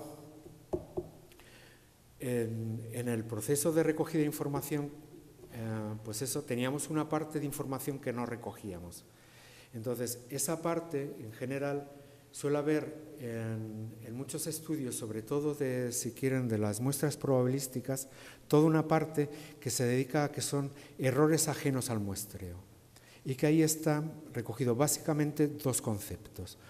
Uno, lo que es la colaboración de las personas, y por otro lado, lo que denominamos errores de medida. Entonces, en general, cuando tenemos problemas de colaboración, podemos tener dos tipos de problemas. Uno, lo que tenemos que el individuo no colabora para nada en la recogida de información, hablamos de falta de respuesta total. Es decir, el individuo no nos facilita ningún dato. Pero nos podemos encontrar lo que se denomina la falta de respuesta parcial. Es decir, el individuo sí que está dispuesto a colaborar, pero alguna pregunta, por ejemplo, relativa a ciertas cuestiones íntimas o a ciertas cuestiones que él considera muy privadas, no contesta. Entonces, en ese caso, lo que tenemos es una falta de respuesta parcial. Y, por otro lado, lo que tenemos es que, o se ha detectado, si quieren, es que en muchos casos la información que nos están facilitando los entrevistados no es la buena información. Nos están dando información errónea. Es decir, a veces preguntamos, ¿y usted votó a esta determinada formación política hace 4 años? Y no nos da la buena información. Pudo votar y nos dijo que no votó. Pudo haber votado una determinada formación y nos dice otra formación. Le estamos preguntando sobre ingresos que tiene y nos dice unos ingresos que no son todos los ingresos que hay en ese hogar. Entonces también tenemos toda otra parte, si quieren, de errores de medida. Entonces, frente a estos tratamientos, para estos problemas, pues digamos, pues eso, hay distintos tratamientos. Como ya hemos visto en el caso de las encuestas de opinión, lo que se hacen son sustituciones masivas, o puedo decir sustituciones masivas, porque eso, el tener que visitar, como veíamos, a casi 22 viviendas para conseguir un cuestionario es una sustitución muy fuerte. Y en el caso de estimación, lo que nos hace es que toda esta falta de respuesta y errores de medida que podemos detectar en determinadas situaciones es a modificar la ponderación. Y, por último, en las encuestas no probabilísticas lo que se suele utilizar es modelos de estimación. Bien, me están comentando que me parece que me estoy pasando un poquito en tiempo. Voy a resumirles dos cositas que vienen a continuación. Entonces, ¿cuál es el problema cuando tenemos falta de respuesta? Y un poco lo hacemos en asociación a los gráficos que veíamos antes. La situación de arriba es la situación donde no tenemos falta de respuesta. Entonces tenemos el punto rojo, que son el verdadero valor en la población, y los puntos azules, que son las distintas simulaciones que hemos obtenido de tamaño 500 y de tamaño 10.000. ¿Qué es lo que ocurre cuando tenemos falta de respuesta? En este caso concreto, la falta de respuesta está asociada a que el 30% de los varones seleccionados no contestan a la encuesta. Entonces, fíjense, lo que se produce es un desplazamiento de la nube de puntos en la tasa de actividad, de tal manera que ya muchas muestras que son seleccionadas lo que hacen es irse hacia la izquierda, es decir, se alejan del verdadero valor en la tasa de actividad. En la tasa de paro parece que se mantiene igual, pero fíjense en el último gráfico. Por mucho que aumentemos el tamaño de la muestra y ponemos muestras de tamaño 10.000, lo que obtenemos es que todas las muestras, en ninguno de los casos, contienen el verdadero valor de la población. En todos los casos, lo que tenemos son valores que no comprenden al verdadero valor de la población. Este es el mayor peligro de las encuestas. Y es el mayor peligro que nos viene dado sobre todo, como les digo, por la falta de colaboración de los individuos. Entonces, justo cuando nosotros veamos una encuesta, no solamente nos fijemos en el dato. Tenemos que ver, en general, ya digo, en las encuestas probabilísticas sí que suele haber una parte de errores ajenos al muestreo que nos hablan de los problemas que hemos tenido en la recogida. Y si ha habido muchos problemas, digamos, tendremos problemas en interpretar bien las encuestas. ¿De acuerdo? Voy a traspasarles un poco las recomendaciones finales y con ello acabo. Como resumen de un poco de esta sesión, lo que quiero recalcarles es que para obtener esa ventaja que hablábamos de costes y disponibilidad de la información rápida, que era el problema al cual Kiaer quería dar respuesta con el método representativo, tenemos que la respuesta que hemos dado desde la estadística es que la información se va a obtener con error. Este error inicialmente lo vamos a prever inicialmente. Pero cuando nosotros recogemos la información, nosotros vamos a tener ya el error de muestreo. Como realmente hemos recogido menos información de la que teníamos prevista, normalmente los errores de muestreo van a ser superiores a los errores previstos. Por otro lado, las encuestas no nos van a dar ninguna información sobre la presencia de sesgos, por esas diferencias entre verdaderos valores y la población. Son diferencias con otras fuentes confiables, sea en el caso de encuestas muy potentes como es la EPA, o que en un momento dado se hacen unas elecciones y tenemos los resultados electorales, cuando podemos observar si hay o no diferencias en esos sesgos. Esos sesgos lo que va a dificultar es la interpretación directa de los resultados y dos, los análisis que se pueden elaborar, porque si cruzamos información, pues eso, establecemos información por situación laboral, pues vemos que la encuesta va a tirar más a lo mejor de parados que de ocupados, con lo cual, pues bueno, ciertos cruces pueden ser problemáticas. Como resumen general, si quieren, las encuestas probabilísticas en general son mejor aceptadas que las no probabilísticas, ya que en la práctica, su práctica, si quieren, está mucho más cercana a lo que se genera dentro de la teoría de la estadística que sustenta la elaboración de resultados que las no probabilísticas. ¿De acuerdo?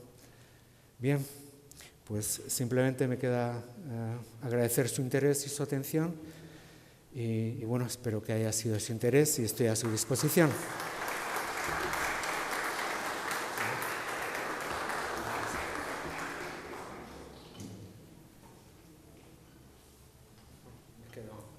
¿Voy a la mesa o así?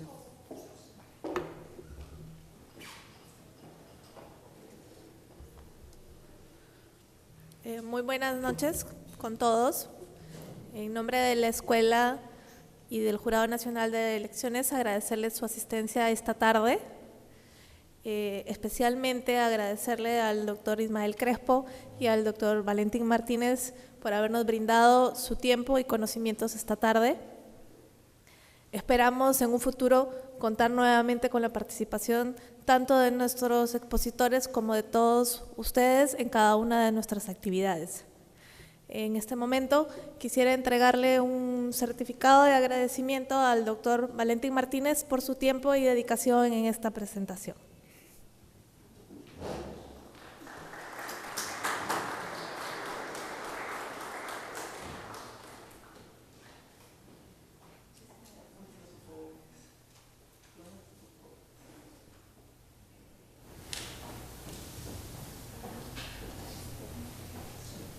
Bueno, vamos a iniciar, vamos un poquito más de tiempo, pero vamos a iniciar un breve turno de algunas preguntas o cuestiones que quieran ustedes plantear al expositor.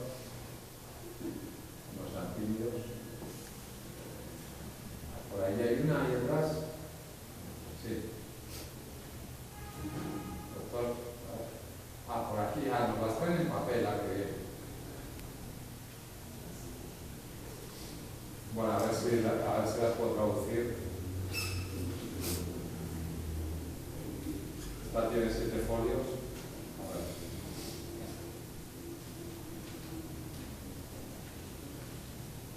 A ver. Voy a leerla literalmente.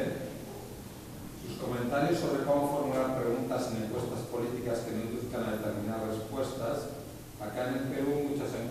políticas son encargadas y pagadas por los medios de comunicación que luego las interpretan y ello de alguna manera incide en la formación o manipulación de la opinión pública.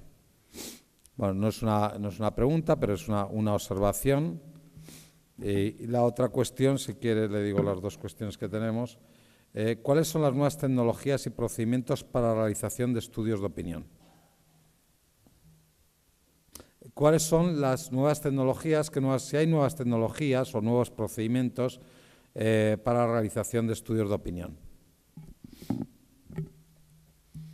¿Quiere usted proceder a contestar mientras van recolectando 100 preguntas más?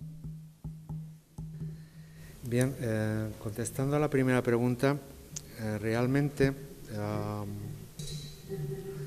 digamos, el que se planteen las preguntas, digamos, que conduzcan a unas determinadas respuestas, en primer lugar, digamos, iría en contra de lo que sería un código de buenas prácticas. Entonces, en general, cuando sean encuestas electorales o en cualquier otra encuesta que nos planteemos, lo que tenemos que ser muy conscientes es que la pregunta que hagamos, si queremos obtener lo que hay en la sociedad, el valor que hay en la sociedad, lo que tendremos es que hacer una buena pregunta. Si nosotros hacemos preguntas que ya llevan implícitamente, digamos, una dirección en la respuesta, lo que vamos a obtener es lo que queramos. Con lo cual, digamos, no vamos a ser personas que somos honestos y que, digamos, hacemos unas buenas prácticas en los estudios. Todos aquellos, digamos, que hagan esas prácticas directamente, digamos que de entrada debían ser ignorados. Pero digamos que, bueno, independientemente de la situación, pues digamos que esos tipos de encuestas que son pagadas, pues existen, y lo que tenemos que ser es eso, como usuarios de esas estadísticas o de esas encuestas, tenemos que ser tremendamente cautelosos en las interpretaciones que se sacan de ellas. De tal manera que decimos, esta encuesta tiene esta pregunta, evidentemente no me interesa para nada. Entonces, ante esa situación que por desgracia, pues bueno, se produce en algunas encuestas electorales, lo que pido es un poco que nosotros como electores y como ciudadanos seamos críticos. Y si realmente vemos que eso no es algo confiable, lo olvidemos y que no exista. Pero realmente, quiero decir, si alguien quiere hacer una encuesta, quiere hacer una pregunta, pues la va a hacer y luego, dependiendo también de la cantidad de dinero que tenga, la puede difundir. Pero evidentemente creo que como personas o como ciudadanos críticos que debemos de ser, debemos de olvidarnos de ello, ¿no? Y con respecto a las nuevas tecnologías, pues bueno, digamos que a verlas haylas, ¿no? Pero el tema es que están tremendamente verdes. Uno puede pensar, por ejemplo, y se han desarrollado diversas encuestas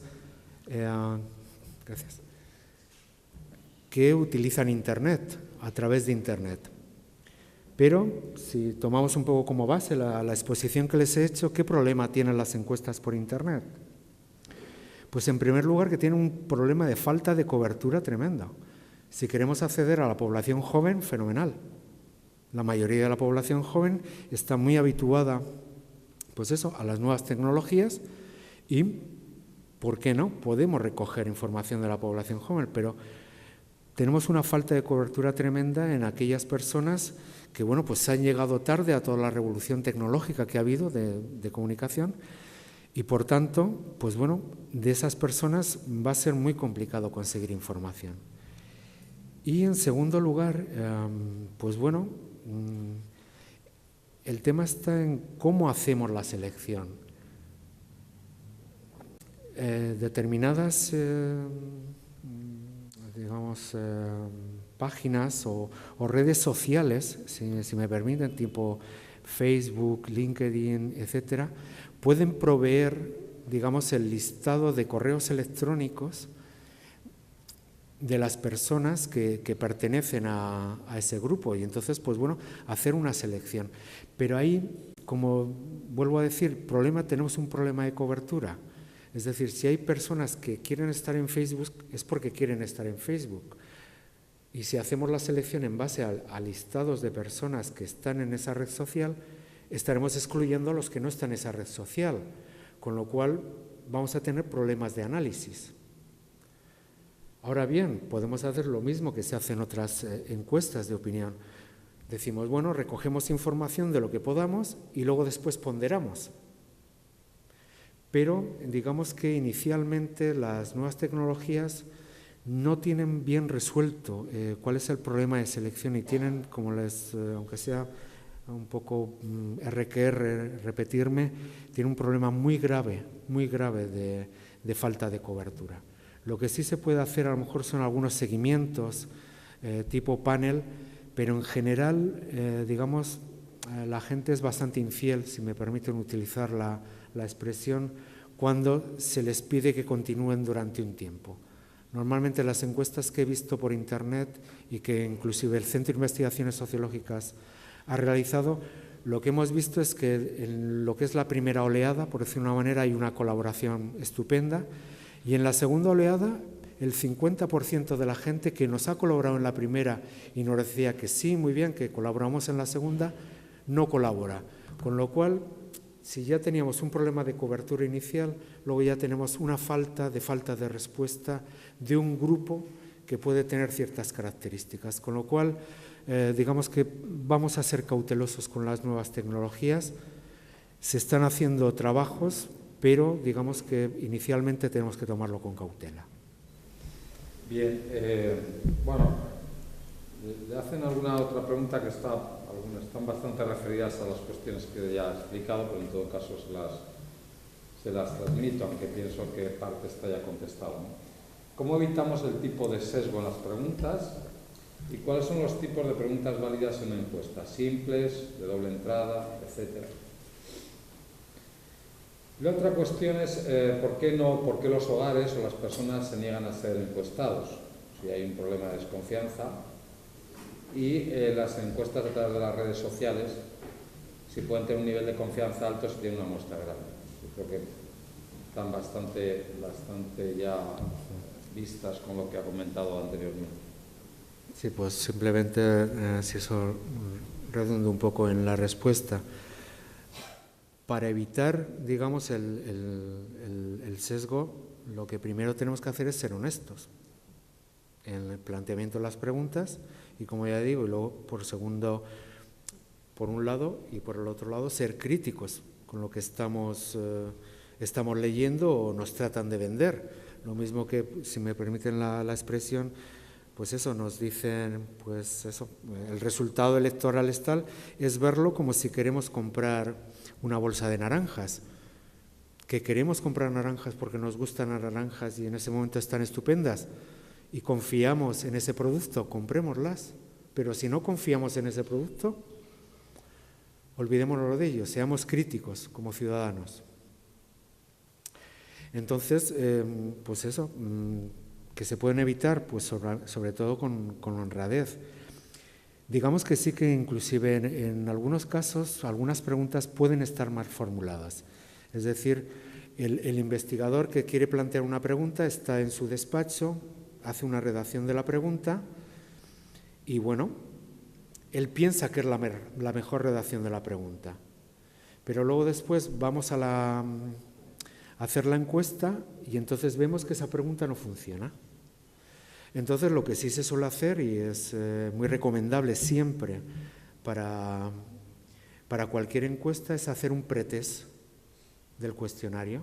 Es decir, seleccionamos a un grupo reducido de personas y entonces probamos el cuestionario, de tal manera que, pues bueno, si observamos que lo que hemos escrito, si queremos en el despacho, pues cuesta mucho de trasladar, pues esos individuos nos trasladan los problemas de esa pregunta y podemos reformular la pregunta ¿de acuerdo? Pero en ese caso no hay ninguna intencionalidad, es simplemente, pues bueno, uno cuando trabaja en un despacho es muy diferente cuando tiene que interactuar con las personas, ¿de acuerdo?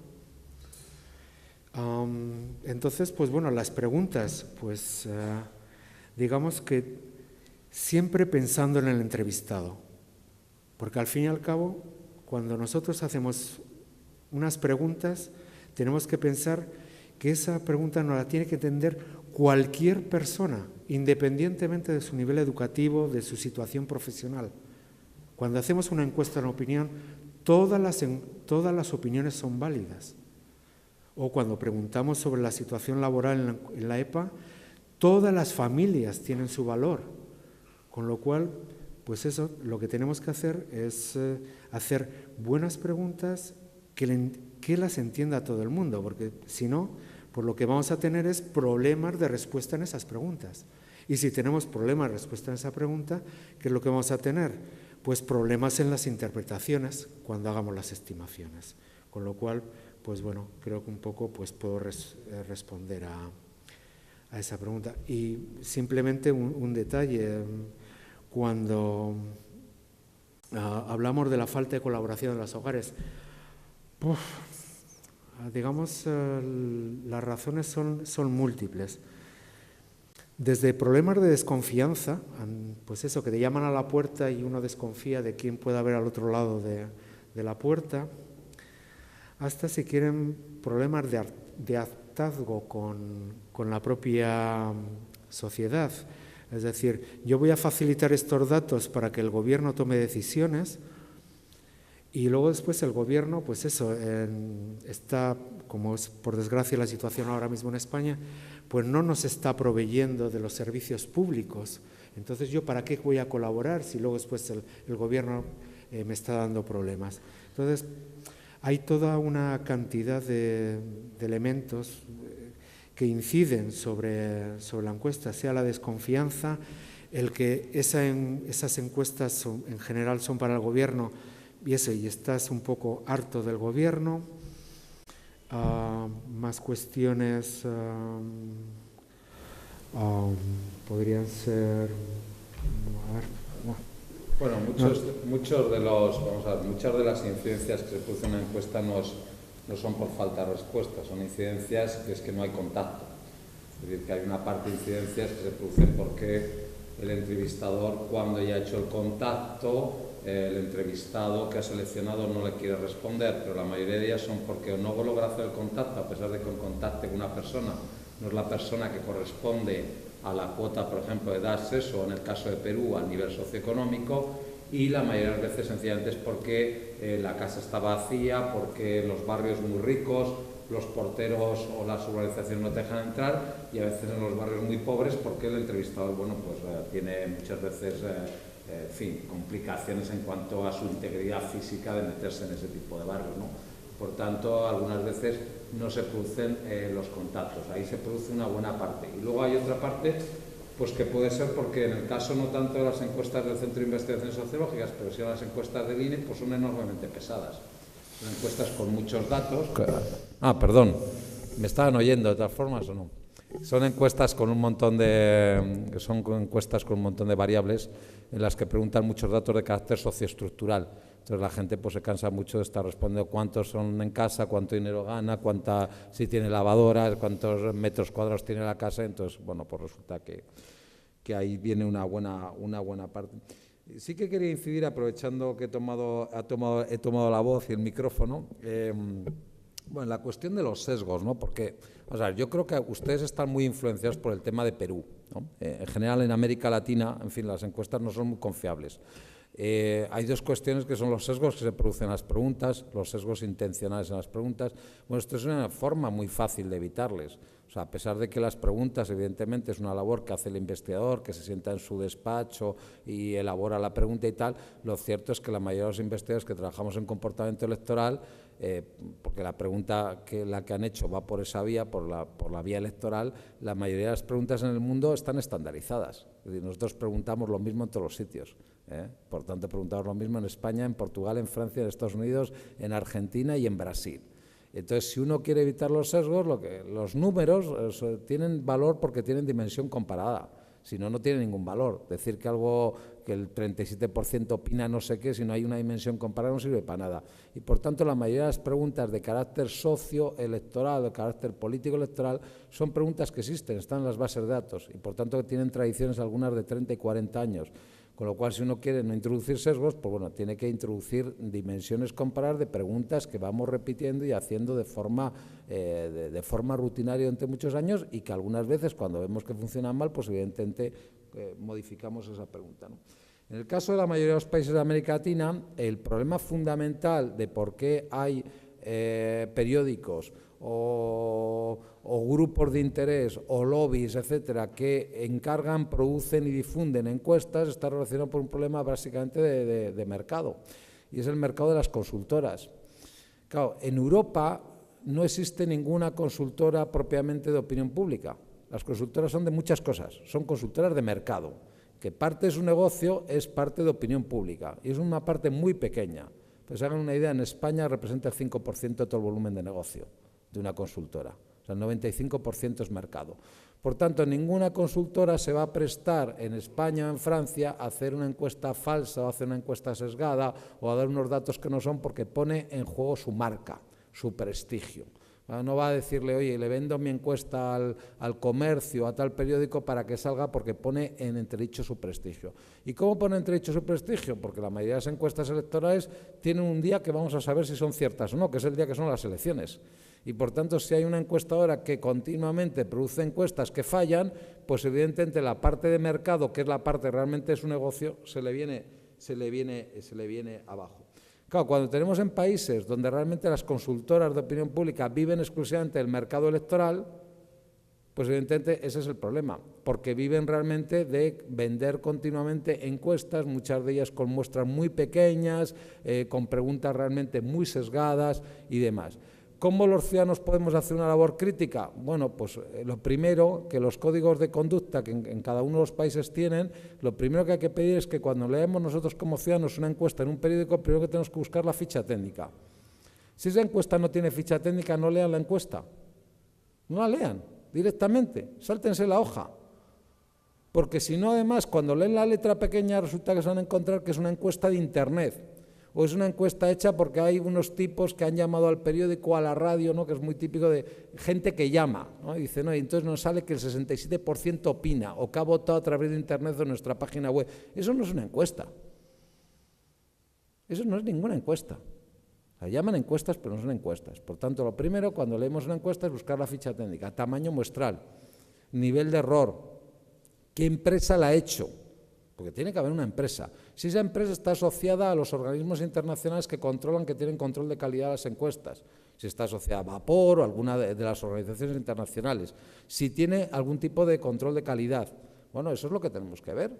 Y lo otro, como decía el expositor, pues es, claro, si nosotros queremos al final creernos lo que nos ponen, o realmente hacemos un ejercicio crítico y pasamos la página y vemos otra cosa.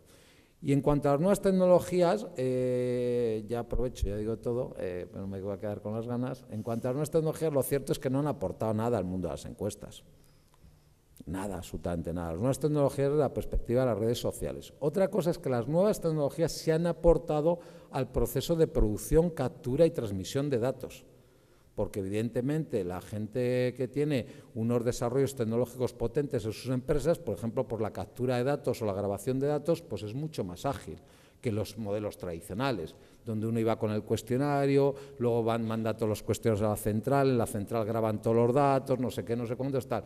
Bueno, cuando uno va con un iPod, un iPad o, en fin, o con una tableta, pues es distinto, porque graba ahí directamente eso se manda vía internet, llega a la central, se van grabando los datos y en el momento empieza uno a tener resultados. Entonces, bueno, las nuevas tecnologías han aportado mucho para lo que es facilitar el proceso de captura de datos, transmisión de datos, producción de datos y tal. Ahora bien, las nuevas tecnologías desde el punto de vista de las redes sociales o de las nuevas tecnologías utilizando esa idea de Internet y tal, pues no han aportado nada al mundo de las encuestas. Es más, la mayoría de las cosas que se hacen por Internet no valen para nada porque los cuestionarios son autoadministrados. Y un cuestionario autoadministrado tiene enormes problemas desde el punto de vista conceptual de la elaboración de una encuesta. No han aportado nada y no aportarán. Otra cosa muy distinta es que, como decía Valentín, pues ustedes realmente lo que quieran saber es la opinión que tienen los que están afiliados a Facebook. Punto. Ahora, si entienden que de esa opinión de los que están afiliados a Facebook o a una red social se puede interpretar la realidad de un país, pues hombre, estamos muy lejanos. Y recuerden que en el tema electoral, de esto tenemos varios ejemplos en América Latina. El último relativamente cercano en el caso de Colombia con la candidatura de Mocus, donde se confiaron de lo que eran las encuestas a través de Internet, donde tenía el 50% de votos y un poco más y no le vota ni su pareja. O sea que, bueno, en fin, por ahora no aportan nada y va a tardar mucho en que aporten. No tenemos ninguna pregunta más, es tarde, son las 6:30, ustedes querrán merendar, nosotros también.